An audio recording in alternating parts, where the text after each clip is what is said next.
Let us start with the chanting of chapter 15. Vasudeva Sutam Devam Hansachanuramardanam Devaki Paramanandam Krishnam Vande Jagadguru. Sri Bhagavan Vacha Urdhvamulam Adhashakam Ashvatam Prahuravyayam Chandamsi yasya paranani yastam veda sa veda ved adhaschurtvam prasatastasya sakha puna pravirda vishaya pravala adhascha mulani anusamtatani karmanubhandini manushaloke narupamasye atatopalapyate nanto na chadir na cha sampratishtha ashvatamenam suvirudamulam asangasastrena dridena chitva tatha padam tat parimargitapyam yasmin gatana nivadanti bhuya tam eva chadyam purusham prapadye yatta pravarti prashada purani nirmana moha jita sanga dosha adhyatma nitya vinivreta kama Tvandver vimukta sukha samnir kachantamuda padamauyayam tat na tad vasayate suryo na shashanko na pavaka yad gatva na nivartante tadhama paramam mama mamaivamso jivaloke jivabhuta sanatana manashasthani indriyani prakatishthani karshati sariram yadavapnoti yakchapyutkramati swara vihitvetani samyati vayurgandhani vansayad srotram chakshus prasanam cha rasanam granam evacha adhisthaya manaschayam visayan upasevate utkramantam stitam vapi Bunjanam vagunan vimlam vimudhananupashyanti pashyanti jnana chakshusha yatanto yoginaschainam pashyantyatmanyavashtitam yatanto pyakritatmano nainam pashyanta chetasaha yad adidyagatam tejo jagadvasayate khilam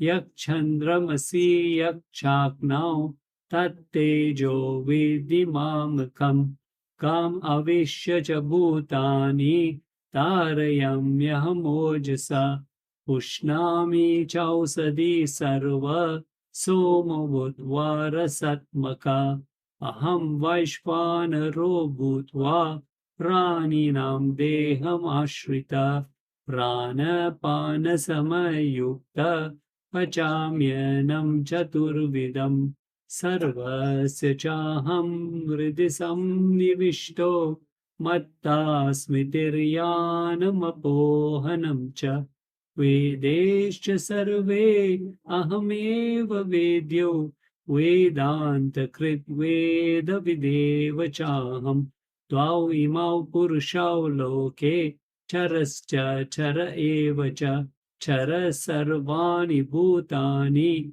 kutashto chara uchyate uttama purushastvanya paramatmetyudharata yo lokatrayam avishya vibhartyavyaya ishvara yashmacharam atitoham aksharadapi chotamam atosmi loke vede cha pratita purushottama yo evam sammudo janati purushottamam sa sarvavid bhajati mam sarvabhavena bharata iti guyatamam shastram idam muktam mayanaga etad budva buddhimanshat kritakrityascha bharata. Om Tat Saditi Srimad Bhagavad Gita Supanishatsu Brahma Vidyaya Yoga Shastre Sri Krishna Arjuna Samvade Purushottama Yogo Nam Panchadasodhyaya. Hari Om Tat Sat. Hari Om Tat Sat. Hari Om Tat Sat. Sri Krishna Arpanam Astu.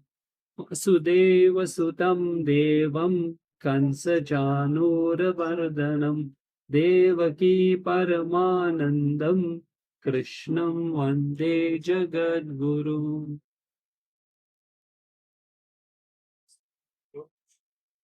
Hari Om.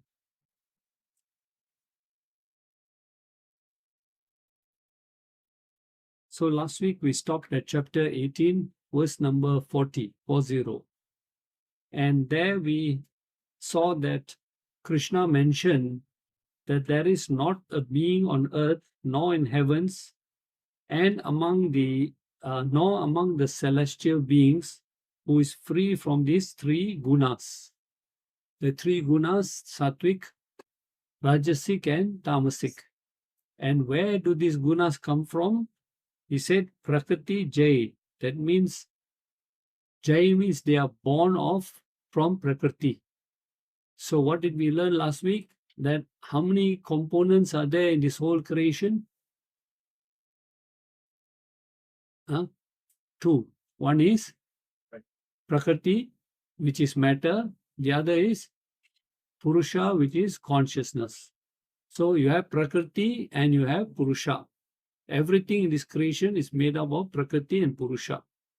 Now he's telling us that these three gunas are born out of prakriti. So that means they are not in purusha. They do not affect the purusha. When he says they are in prakriti, it means that what is prakriti? Prakriti is our body, it is our mind, it is everything gross that you see in this creation, in trees, in rivers, in plants, in birds, bees, animals, insects, everything that is called prakriti. And in this prakriti, there is the three gunas. That's why, although we are made up of the same prakriti, the same matter, and this matter consists of ether, air, fire, water, earth.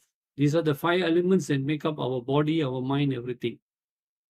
So although we all have this, we are all made from the same material, yet we all look different, we behave different, we have different ideas, different desires, different aspirations. Why? Because of the gunas. So depending on the three gunas, and which guna is a dominant guna in any of us, that will dictate our behavior. So now that we know that it is these gunas that are driving our actions, our thoughts, our desires, what is the next step? So this is what Krishna wants to explain to us in the next verse, number 41. Okay. So in the verse 41, he tells us that these three gunas, therefore, based on these three gunas, we have the classification of the four caste system. And then we have to find out which caste system do we belong to. And then we also have to understand, Krishna will explain to us why it is important for us to behave according to our caste system. Okay. So, first of all, let us understand what is this caste system, which is a very controversial, a very misunderstood topic. For that, we go back to chapter 4, verse 13. Okay, go back to chapter 4, verse 13, which is on page 84 and 85. Okay, so there Krishna spoke about this Chaturvarnyam. Caste system was identified as Chatur, meaning four, Varnya meaning colors, right? Now, what are these colors? Is it based on our skin color? So, what are these colors? Huh? No, no. What are these colors? What are these colors referring to? No, the gunas. Okay, why we say the colors are referring to gunas? White is satvic. Rajasic is red. Tamasic is huh? Black. So you have white is satvic, rajasic is red, tamasic is black. That's why if you really look at the closely at the Havan Kund, when you come in, there will be three colors there, the Havan Kund. There is white, there's black, there's red. The significance is that our spiritual journey is to transcend the three gunas and unite with the Supreme Being. Okay? So the three gunas are like the ropes that bind us to this body. Our spiritual journey is how to get out of this influence of the three gunas and rise above the three gunas and attain one with the divine being. So here he says, Chatur Varnyam, this 4 divisions based on colors, Maya Shrishtam. God is saying that this caste system is not a man-made caste system. He says it is Maya Shrishtam. It is my creation. God has created this caste system. And as we're going to see today, the reason why he has created this caste system. Okay. So Maya Shrishtam. And what is this caste system based on? Guna, karma, vibhagayo. Bhaga means division. Vibhaga means a very clear-cut division, a very distinct division. And what is the distinction on which our caste system is based on? 2 factors, guna and karma. So guna meaning what is our personality, what is our DNA, okay, which guna is dominating in me, I fall in that caste system. So it is not very important to note here, it is not dependent on the family you're born, it is not dependent on the color of your skin, but it depends on your own individual guna or nature, your DNA, okay, your nature. And it is also dependent on the karma, the type of work that you take up. Okay, we're going to see more of that later on. Okay, so therefore he says we should. Yeah. In the first place, your guna is by your previous dharma. So it's like this. It's like a chicken and egg situation. The gunas influence your thoughts, your desires, your actions. But understand you're not a slave of the gunas. You can change your gunas. By your action, you can change the gunas. Example, if you have very heavy tamasic gunas, okay, so you're more prone to laziness, to procrastination, etc. Can you change your character? Can, right? So by your own effort, which we have what is called purushartha, that is God is bless human beings with this self-effort, what we call self-will. Okay, you can change your gunas through your actions, and therefore it is like a, as I say, seed and what you call that, seed and plant, right? Gunas drive your actions, but you're not a slave of the gunas. You can change your gunas through your actions. Okay, Meaning the caste is open. of course, definitely. So that means supposing you're born in a family of laborers, okay, does it mean that you cannot be a professor? Right? But if you aspire, if you have that gunas, that means that drive you, you want to take up knowledge, you want to be a lecturer, you can change, right? And we also have seen in our scriptures, you all know Vishwamitra. Who's Vishwamitra? He was a king. But what do we know him as? He came from the Kshatriya family. But what do we know Vishwamitra today as? He received the Gayatri mantra, therefore we call him a saint, a sage, right? But he was born in a family of Kshatriyas. But because of his predominant sattvic gunas, he became a sage. So he moved away from his family tradition because of his nature. So now let us come back to today's verses, that we understand that this is not a man. So what do you have today now in people, what they talk about in India, caste system, Brahmins, what do they call it? Low caste, high caste, all these things. All these are what? All are man-made, exactly. So there is a purpose. All these were made to control different type of people, right? But if we really talk about the true caste system, there is only 4 caste system. There is no high caste, there is no low caste. There's only 4 caste system. And we'll see more now in today's verse. So in today's verse here, now the man-made system is called Jati Dharma. Okay, it is based on the family that you are born. So the man-made system is, if you're born in a family of laborers, you're classified as a laborer class.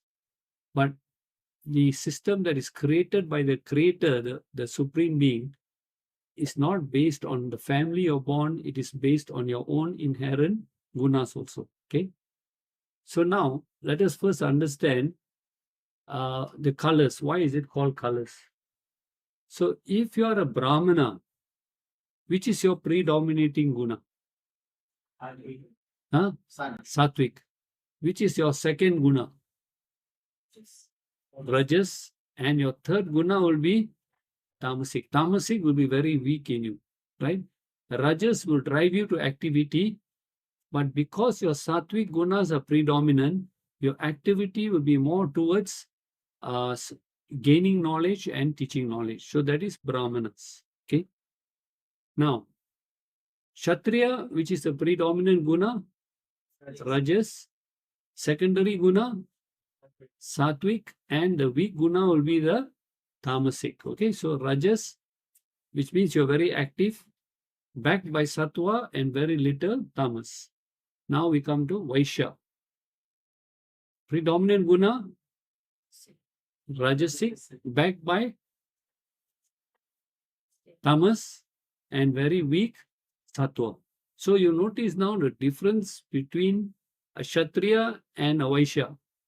Kshatriya is R S T. Vaisya is R T S. So you notice the difference here. Both the Kshatriya and the Vaisya are active because Rajas is the dominating guna. Both are active in their field. But what is the difference here between Kshatriya and a Vaisya? The second guna now changes. So what is the significance there?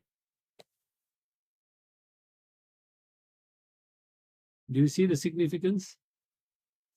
Both are Rajas to be predominant, but a Kshatriya is backed by Sattvic, a Vaisya is backed by Tamasic. So what is the difference? The difference is this. A Vaisya.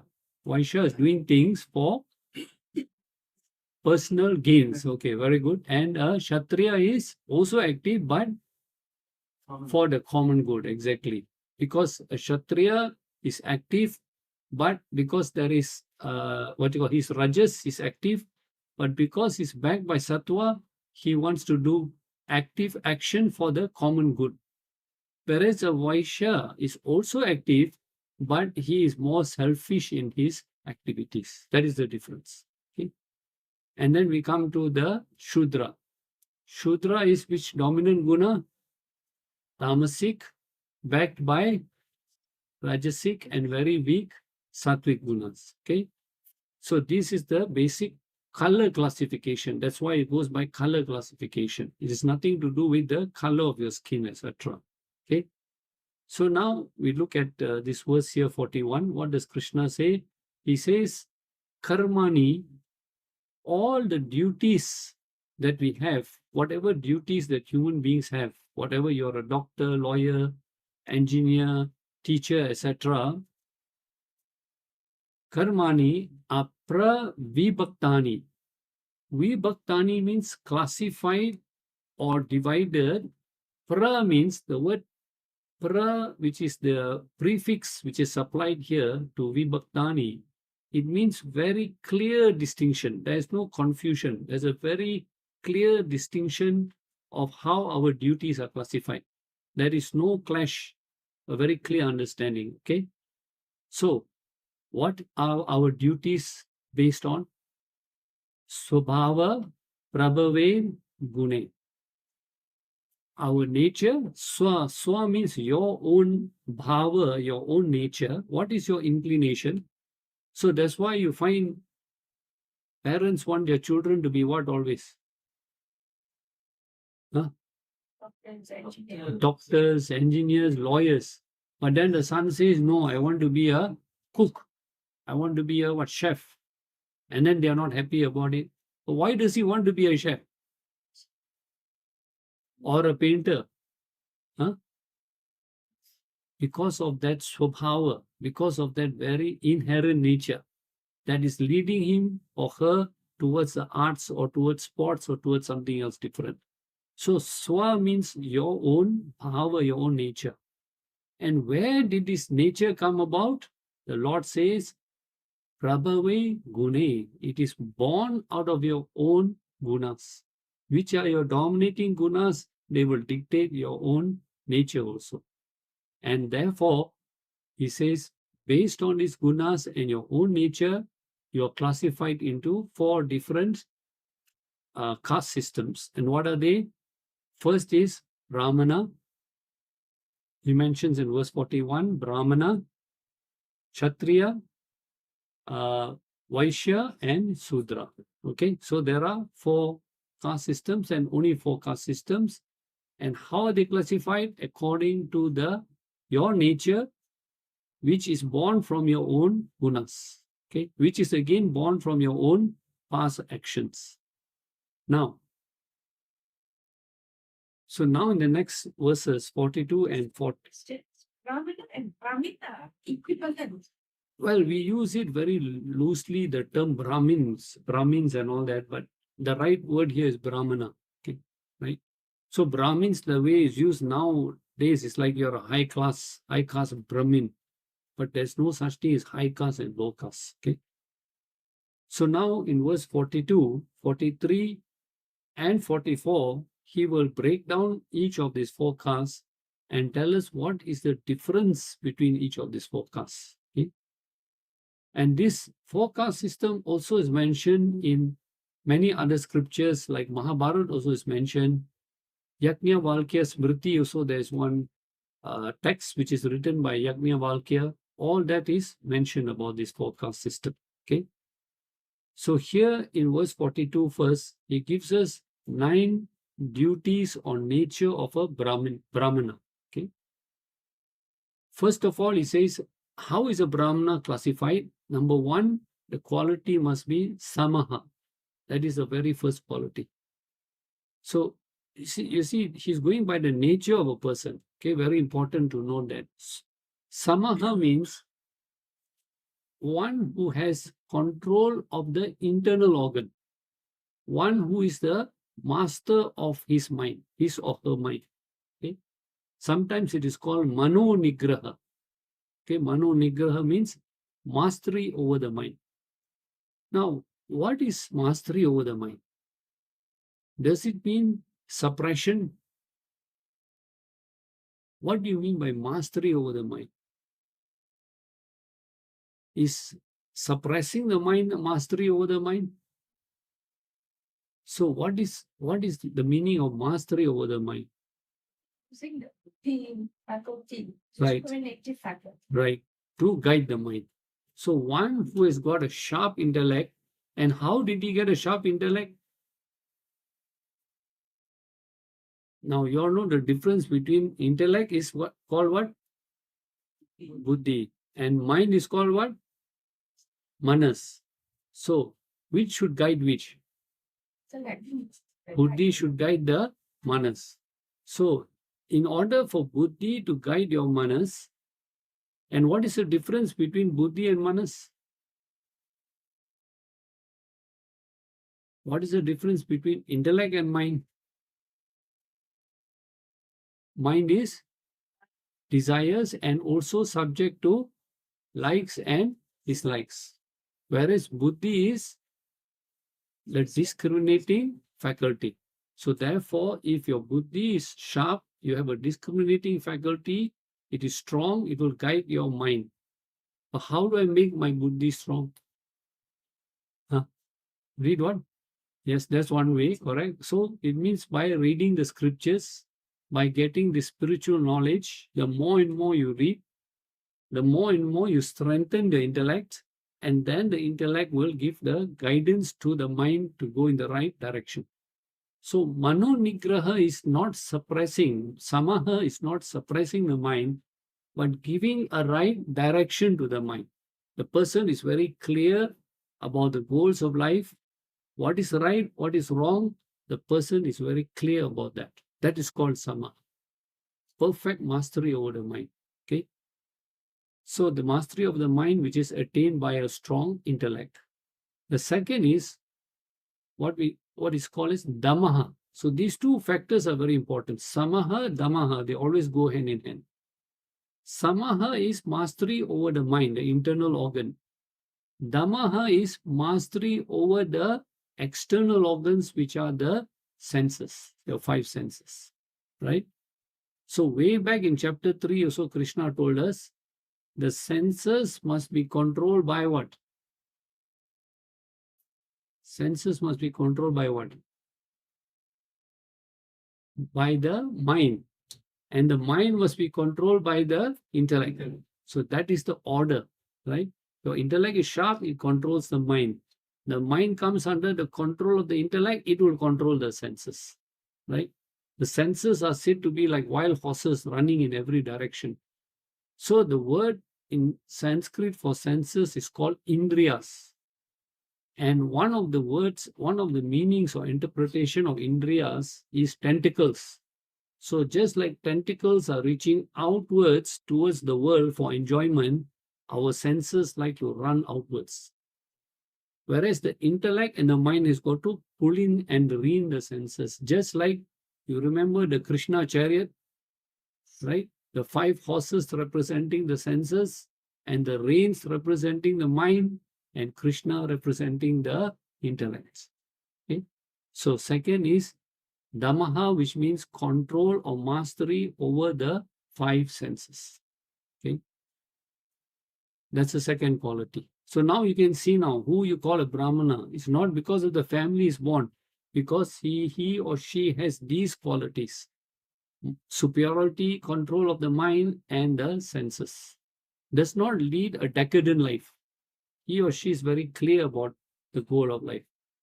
Third quality, also very important, tapaha, one who practices austerity.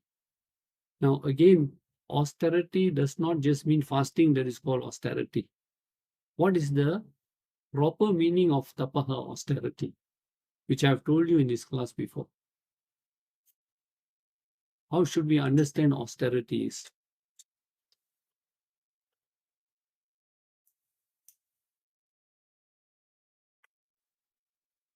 So austerity is basically what you are addicted to, what you are, what you call,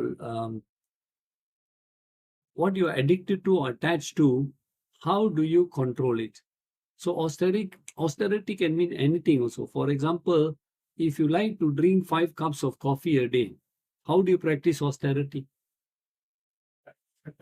At least say, okay, on one day I won't drink any coffee. Or either you cut down and say, I'll drink only 2 cups of coffee.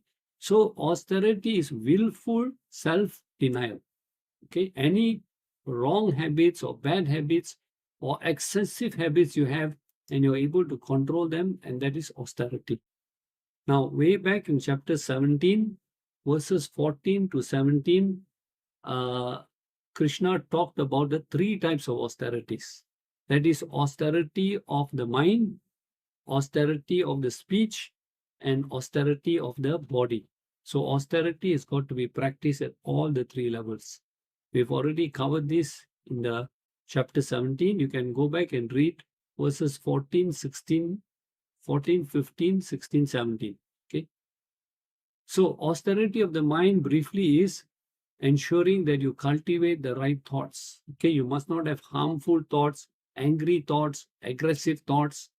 So you must be always having a control over the type of thoughts that are running in your mind. Okay. Again, you must understand there is no suppression involved.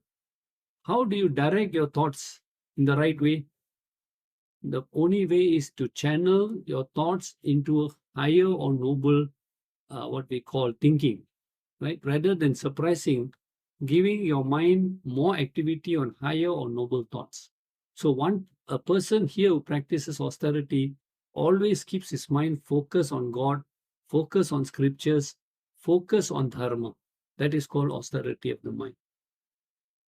Austerity of the speech is being very careful also what you say, what type of words you use, right? Pleasant words, words that don't harm or hurt people. Okay. So using your speech also, many people just waste talking a lot of unnecessary things. So controlling your speech to only talk what is relevant, what is necessary, and using your speech to chant mantras, chant the scriptures, etc. That is called austerity of speech. And austerity of body is basically keeping your clothes, your body, and your environment clean. That is called austerity of the body. Okay. Then the next quality given here is shanti. Shanti is a very important quality, meaning one who is able to forgive. Sure. Huh? Sorry, I missed out. Saucham. Saucham is cleanliness, basically at all levels again. Okay. Body, mind, and speech also. Keeping your body, mind, and speech clean. Shanti is forgiveness, the capacity or the ability to forgive. And when must we have this ability to forgive? When must we cultivate this, or rather practice this ability to forgive? Especially when you are insulted, right, or criticized, etc. So by people who criticize you, insult you, there must be that capacity to forgive these people. Okay? So that's why Shanti is very important. And why should you forgive the person who insults you? The question may be asked, why? Why should I forgive him? He called me monkey, I call him rat. He called me cockroach, I call him bat. It goes on and on and on. So why should I forgive that person? He has insulted me, he has criticized me for our own peace of mind. Exactly. So who is a Brahmana? A Brahmana understands that for my own peace of mind, I should learn to forgive. Forgive and forget also. So Shanti also is a very important quality. Next quality he gives here is Arjavam.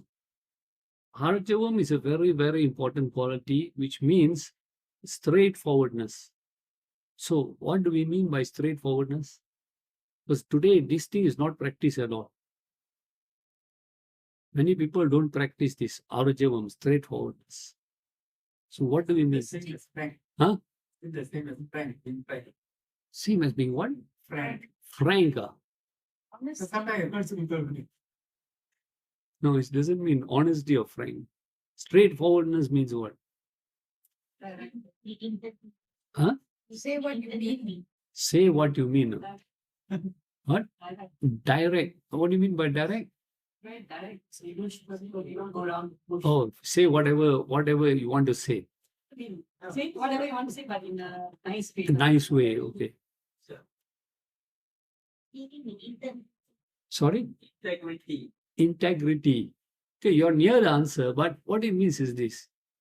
What I think, my mind is clean, my speech should follow what my mind thinks, and my action should follow what my mind thinks. But nowadays people think something speak something else and act in a different way, which is what we call hypocrisy, right?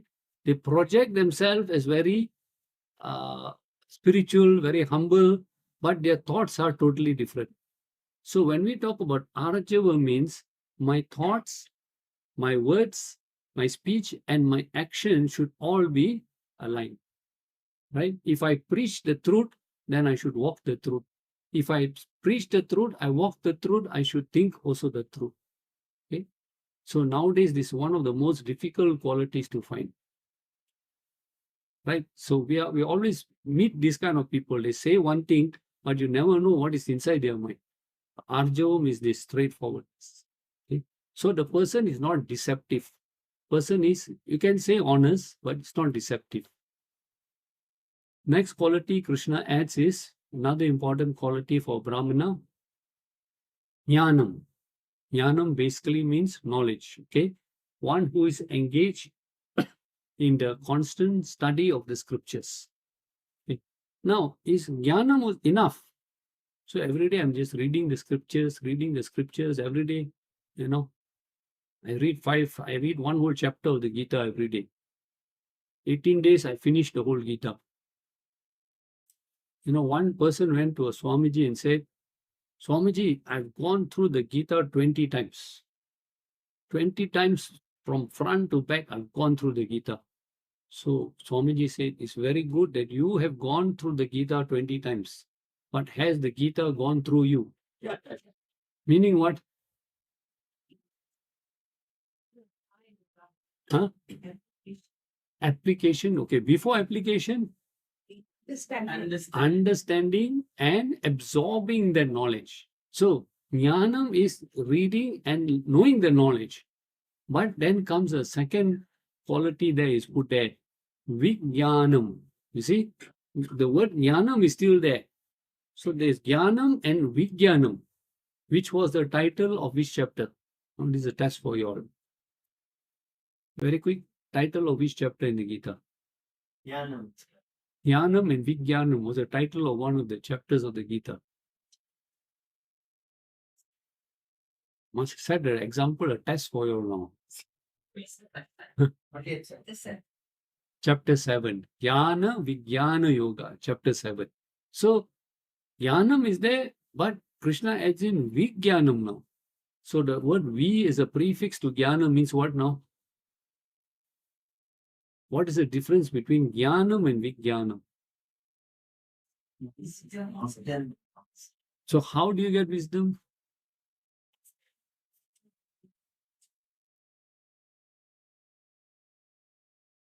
Practice. Put into practice, but before you put into practice, you must appreciate the content, and you must appreciate the what we call the what you call the truthfulness of the knowledge. Okay, that means I must accept that this knowledge is correct, is right for me. So you remember in the path of Jnana Yoga, we have 3 stages. First is called Sravanam, which is reading and listening. But then you must back it up with Mananam, which is constant reflection. Now, what is constant reflection? This is something we all fail to practice. Constant reflection means questioning what you are reading. If you don't understand, write it down, question it. Don't simply just accept it. If you just blindly accept it, you will never understand it truly. So question it, keep on asking questions, asking and asking questions until when should you ask questions? When should you carry on asking? When should you stop asking questions? When you are fully convinced, right, that this is the right knowledge, the efficacy of knowledge. So Shravanam must be there, listening and reading. Mananam must be there, constant reflection, constantly asking, why does Krishna say like this? Why doesn't he say like that? That is very, very important. Okay, and then you start doing your own research, because that will lead you to start searching for the answers there. And then only comes nididhyasanam, which means putting that knowledge into practice. Because until you don't believe the knowledge, the efficacy of the knowledge, you will never put it into practice. It will remain book knowledge. You will be able to quote from the Gita, you'll be able to impress your friends and relatives, but you will not be living according to that knowledge. Okay, so Vijnanam, Jnanam and Vijnanam. Then the next quality is given again, a very important quality, Astikyam. Astikyam means having faith. Who should you have faith in? God and who else? Guru, scriptures, and yourself. So Adi Shankara says you must have faith in 4 things: in God, in Guru, in the scriptures, and in yourself, that you will attain that good. So faith must be for all the 4 components. So now Krishna concludes. He says, those who have these qualities, how many qualities? 9 qualities given here. Those who have these 9 qualities may not be in total measure. You might have some of this, some of that, but you are cultivating these qualities. Therefore, Krishna says, this is called Brahma Karma Svabhāvajam. You will therefore, by your own nature, if you have these qualities, you are classified as a Bramana. Okay? And you will therefore take up that work according to these qualities that will suit you. Generally, a Brahmana is one who is in the field of education, lecturing, acquiring knowledge and sharing knowledge also. And of course, priests also fall in this category, okay, because they are also giving knowledge to the masses also. So that is a Brahmana. Now, the next verse is, and you know, there is also another beautiful story told in the Chandogya Upanishad. That's how these gurus also recognize like who is a true Brahmana also. So there's a story told about this person who's called Satyakama in the Chandogya Upanishads. Now, Satyakama's mother was Jabala. She was a what you call a woman who, or maid servant. She used to work in different homes.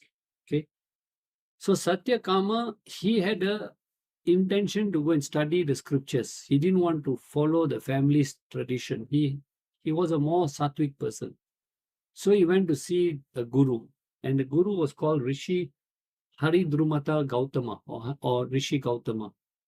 Went to see him and he says, I want to be your disciple. I want to study the scriptures under your tutelage. And the first question that the gurus will ask the disciple is, tell me your lineage, because I want to know you come from, you know, what class or family and all that, you know. So he was a bit confused, the student, Satyakama. He said, let me go back and ask my mother. I don't know what lineage I come from. So he went back, he asked the mother, what is my, you know, lineage? What is our background and all that?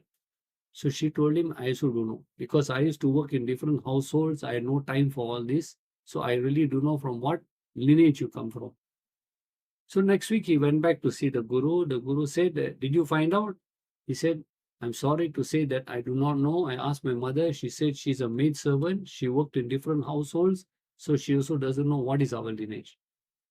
So the guru accepted him. See, normally they would not accept if they do not know your lineage. But why did the guru accept Satyakama as a disciple? What is that quality you saw in him? Honesty, the truthfulness. He was prepared to tell the truth. Despite knowing that the guru will turn him away, he was prepared to tell the truth. That's the arjavam, the straightforwardness, the honesty. So he accepted him as a disciple. And this story is beautifully mentioned in the Chandogya Upanishads. So he told Satyakama, go and bring me the sacrificial fire, that twigs that every student is supposed to collect and bring and surrender to the master. What is the significance of bringing these twigs and giving it to the master?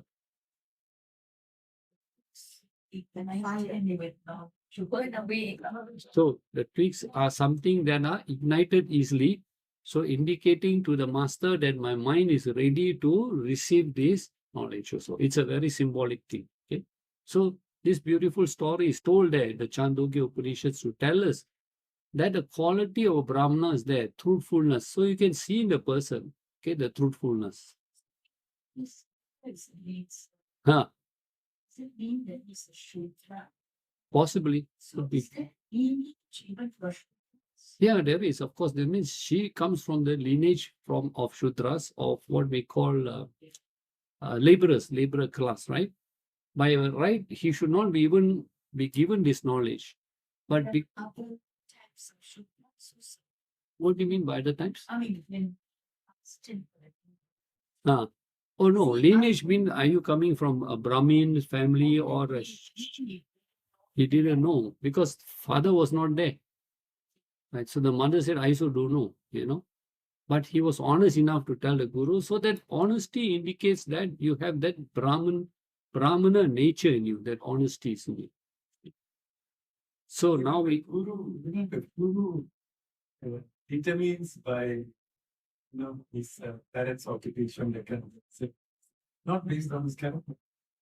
When the guru, let's say, he decides that he is a Sudra, ah, means because of his mother was a ah, he was a- sorry, I didn't get you.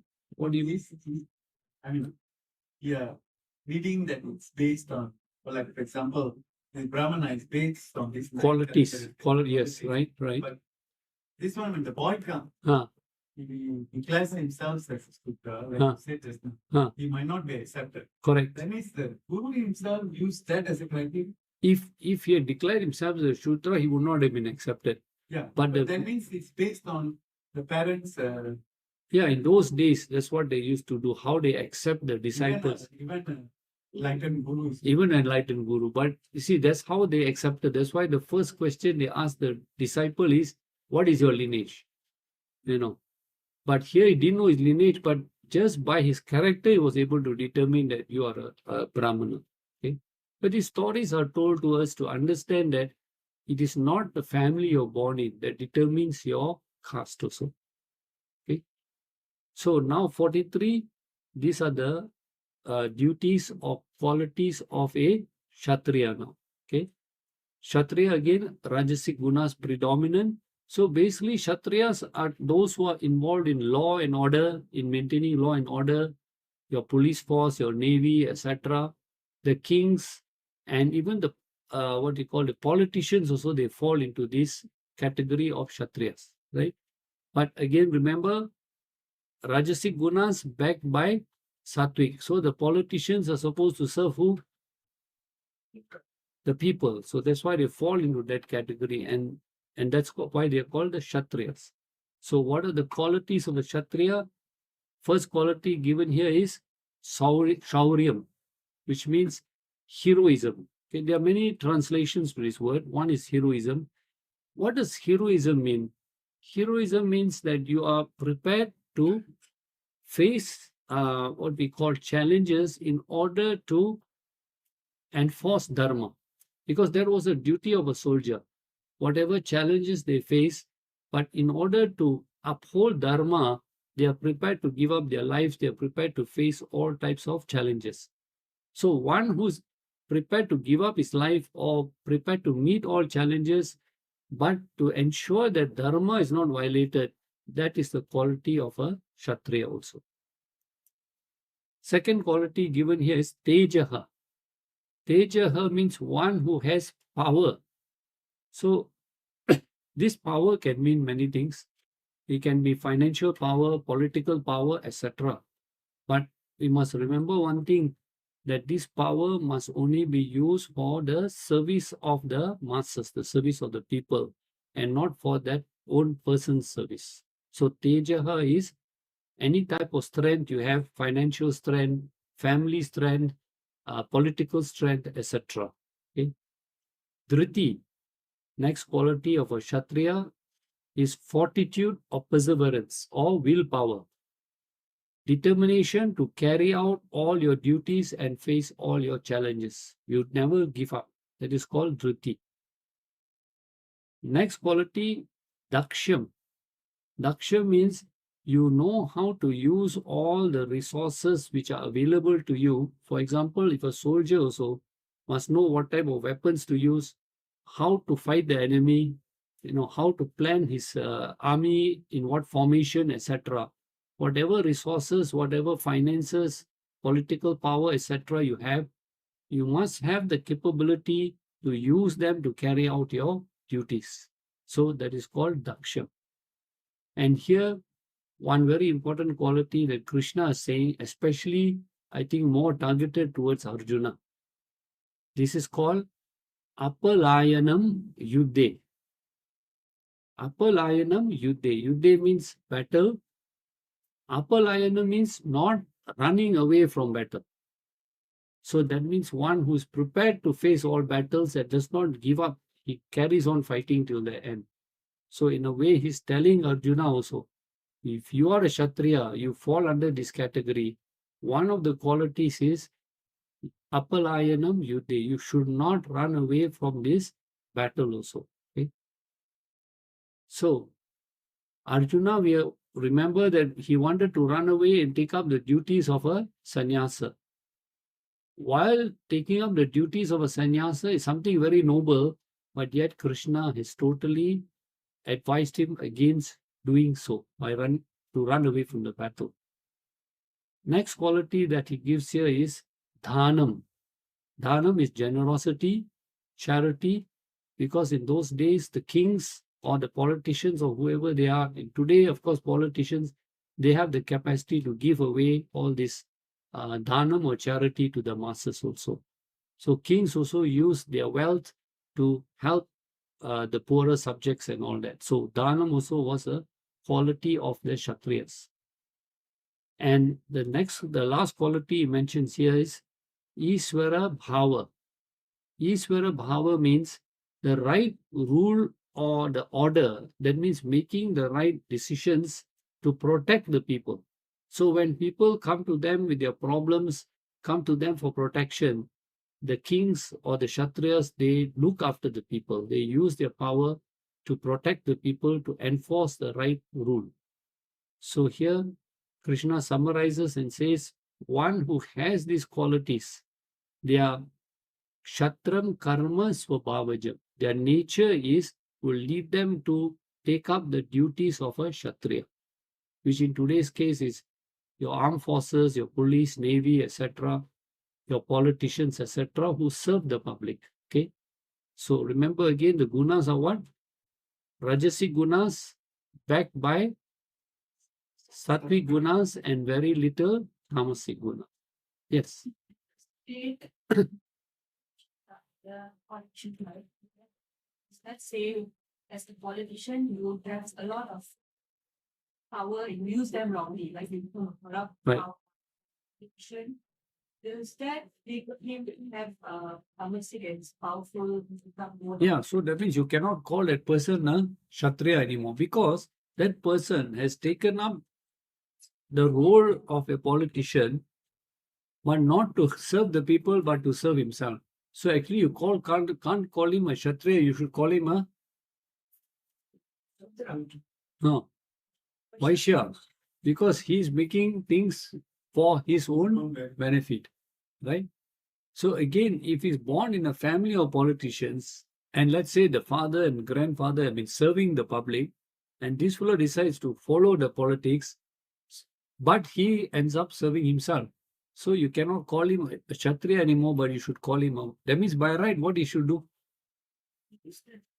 He should better go and take up business, isn't it? Instead of going and getting into politics and making money for himself. By rightfully, you should follow the Vaisya or the business type of work. Okay, running a profitable business or something like that. Okay, so again, it's all the nature. Are you prepared to serve the public or serve yourself? That's your own nature will determine which category you fall under. Yeah. Right. Then they become politicians because they want to help businesses grow, like they want the businesses lives. They are businessmen, but you say what? You say they are businessmen. men, right? Politicians because they want to the lives of business. Oh, okay. Like, So they're business people, but they become politicians because they want to help the people. But they the business help help other businesses grow. But they can do it as a businessman also, right? They don't have to become a politician, right? You see, again, a business person who does business and he gives, also he makes money, he takes care of himself and his family, but he keeps aside a portion of his money to serve others also. So it's okay because then he's doing some service. And when we come to this verse, number 45, we will understand how all these four categories of the caste system, how they can attain perfection if they follow this rule according to verse 45. It's a very beautiful verse. Okay. So after explaining the caste system, he will tell us all the four caste system are equal. They are all the same. But what is the most important thing in this caste system? How they can use their individual caste system and the duties they do to attain the supreme being. So that's more important for us to know. Okay. Okay, so that is the duty of a Kshatriya also. Now in verse 43, he outlines the duties of a verse 42 was a Bramana, verse 43 was the Kshatriya. Now verse 44 he will outline the two qualities, that means both of a Vaisya and a Shudra also. Okay. Now, what is the quality of a Vaisya? So first quality gives us here is Krishi. Krishi means those who are involved in agriculture, producing food or grains, etc. That is called Krishi. So those who are involved in this kind of work, they fall under Vaisya because again they grow the grains, etc., which they sell for a profit. Okay? So that is a Vaisya also. Second type of activity is those who are involved in Gau Raksham. Gau Raksham means those who take care of the what you call like cattle, goats, etc., involved in animal husbandry, okay, rearing of cattle and goats. Third category is given is Vanidyam. Vanidyam means occupation of a trader, engage in any business of buying, selling at a profit. Vanidyam. This, Krishna says, are the qualities of a svabhāva, born of a nature of a Vaisya.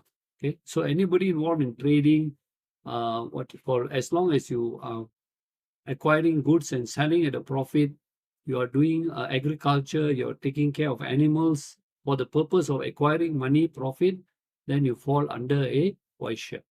Okay. Then finally, the last one he gives here is qualities of a Shudra. The Shudra is very, very simply put in one simple line. Who is a Shudra? A Shudra is one who is paricharyatmakam.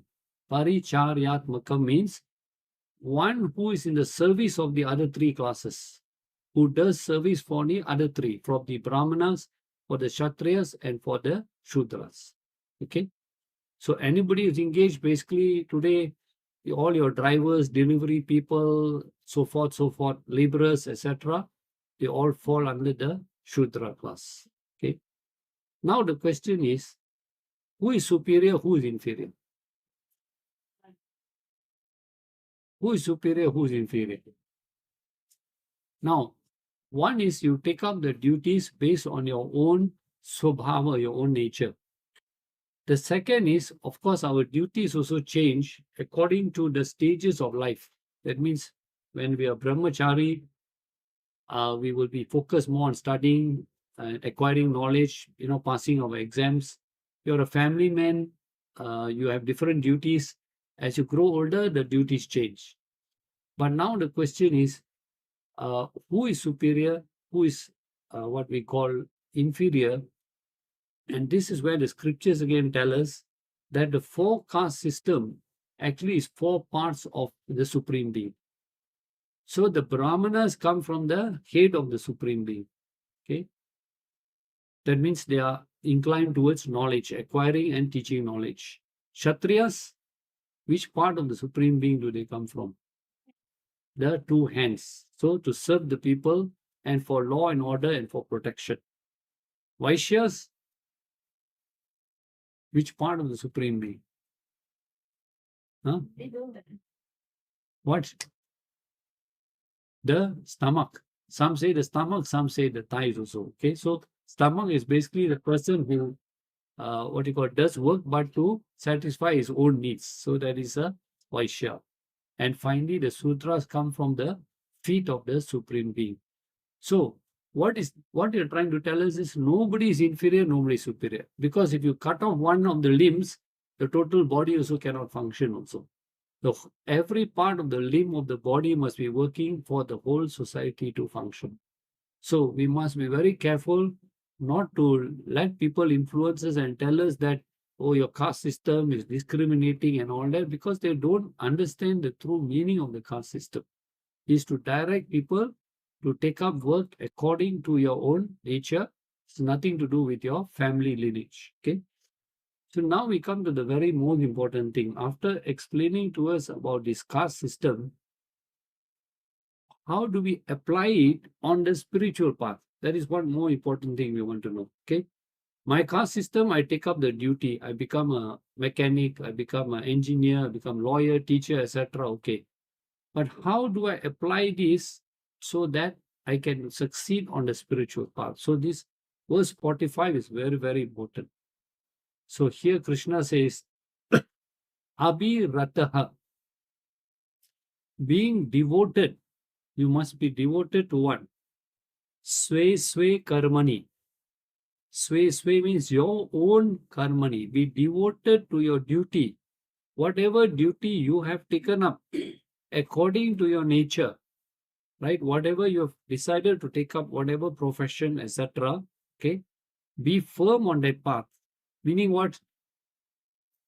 We have a habit of comparing with others. We always think that other people's work is very easy and ours is the most challenging, the most difficult work. But here Krishna is telling us there is no inferior, there is no superior duty. So, abhirataha, be devoted to your own duty. When you're devoted to your own duty, okay, follow your own duty, what happens? He says, Naraha, person, labate, attains. If you're devoted to your duty and you carry on doing your duty, you attain samsiddhim, perfection. So, what is this samsiddhim? What is this perfection? Perfection means purity of mind. The concept of doing your duty with dedication, with commitment, without complaining, with perfection, you will end up as samsiddhim. That means you will end up with purity of mind. That is the first step. So what is this? Our duty becomes karma yoga. How our duty becomes karma yoga, the next few verses is going to explain to us, right? So now he's emphasizing how you can turn your duty into karma yoga, into worship of the Lord. So he says, by focusing, by being devoted to your duty, you can attain perfection. So you don't have to change. You don't have to think, I'm a Shudra. If I'm a Bramana, then can I only attain God? He says, no. You be devoted to your duty. A Bramana, a Kshatriya, Vaisya, Shudra, everybody has got opportunity to attain God. So now Krishna says, Srunu, hear from me, because I'm going to tell you now, Swakarma nirataha, how one devoted to his duty, okay, Vindati achieves siddhim. How can one person, any person, devoted to any duty, whatever duty he or she chooses, how can he attain that perfection? How can one attain that purity of mind? So Krishna says, I'm now going to explain to you, so you listen to my explanation. Okay. So here again, we have to refresh our minds a bit. The path of karma yoga, that means taking up action dedicated to God, attains by following this, we attain siddhi, which is purity of mind. With purity of mind, what happens? What is the next stage after purity of mind? What does purity of mind lead us to? Jnana Yoga. So what you are doing now, when your mind is pure, noble thoughts arise, good thoughts arise. You want to know more about religion, more about God. So then you come to Jnana Yoga. With Jnana Yoga, you do Sravanam, Mananam, Nididhyasanam, and then you understand, you attain a higher level of perfection, and that level of perfection is called Jivan Mukta. What is Jivan Mukta?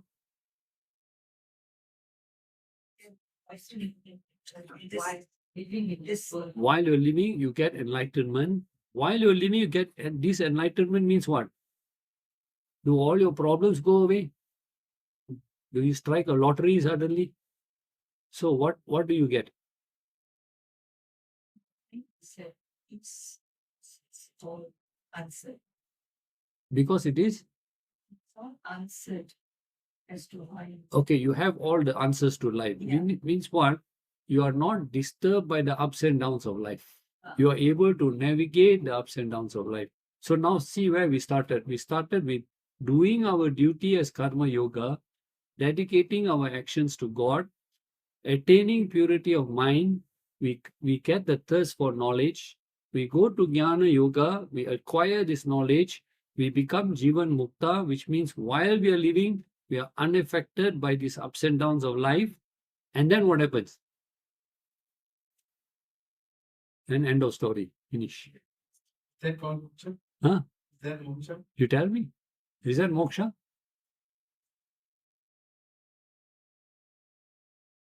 Is that moksha? Is that right? See.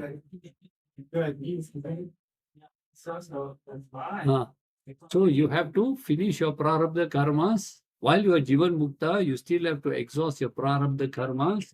Then you come to the end. Then what happens? Prarabdha karmas are gone.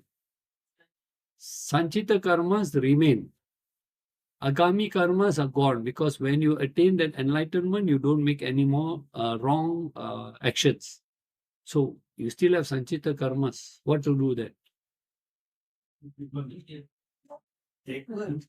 Because you have attained the state of Jivan Mukta, the Lord will burn away your Sanchita karmas. So, therefore, you don't have to come back for another birth, which is called Videha Mukti. That means you don't have to come back for a subsequent birth. So now Krishna is only telling us that part, how to apply this karma yoga in our daily life, whatever work you're doing, housework, or you're going to office or career, or whatever you do, how you can use these actions and turn them into a worship of the Lord. Okay. So that is that. What is moksha? Okay, that means moksha is at two stages. Okay. The first moksha stage is Jivan Mukta. See, the word mukta is there. You have attained moksha while living. That means you are not now affected by the ups and downs of life. That is first stage of moksha. The ultimate stage of moksha is when you don't have to come back for a subsequent birth. That is the ultimate stage of moksha. Right? But if you still have some more karmas to burn, you might have to still come back. Or sometimes these great Swamijis, they don't want to attain moksha. They want to come back and serve society again. So they come back again, they are reborn. They don't want moksha. So that is the ultimate moksha. That means moksha is at two stages. Okay. Now we're only talking about the first stage here. So that is why also Krishna is urging Arjuna why you should not run away from the battlefield.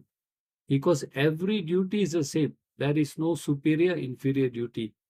What is the difference is your attitude to the duty. So there was a little short story I read. It's a very long story, but I'll summarize for you. A reporter went into a village. He heard that there was a beautiful temple being built there. Before that temple was built in the villagers had to go very far away to do their worship. Then they managed to raise funds and they were building this temple. So the reporter went there to interview the people who were working on the temple. You know what they call those people, those stone masons or whatever they were. Sculptors, yes, sculptors. So he went to interview. So the first sculptor he asked, he said, what are you doing? What are you building here? The first sculptor said, what do I care what is being built here? It's so difficult work, working under the hot sun. I'm sweating here. I'm waiting to run away from this work. This terrible work. I don't enjoy this work. I don't care what is being built here. Went to interview the second sculptor. What are you building here? What are you doing? The second fellow said, I think it's a temple, but what do I care? To me, it's a 9 to 5 job. I need to support my family. End of the day, I get my money is to feed my family and take care of my family. Went to the third person and said, what are you doing? What are you building here? I am building a wonderful temple dedicated to our God. I am so fortunate to be given this opportunity to sculpt this image of God, which is going to be used in his temple. People who had to go so far away to pray, now they can come so near to a temple. And every time I hit the stone which I'm sculpting, I hear the sound of temple bells ringing. It's such a joyous work I'm doing. So, three people doing the same action, what's difference? Yeah, attitude is different. And that is what Krishna is going to point out in the next verses. Don't change your action, don't change your duty, change your attitude. What is that attitude? We will come back next week and have a look at the following verses. Okay. And with the prayer. Vasudeva Sudam Devam Kansa Chanuramardanam Devaki Paramanandam Krishnam Vande Jagat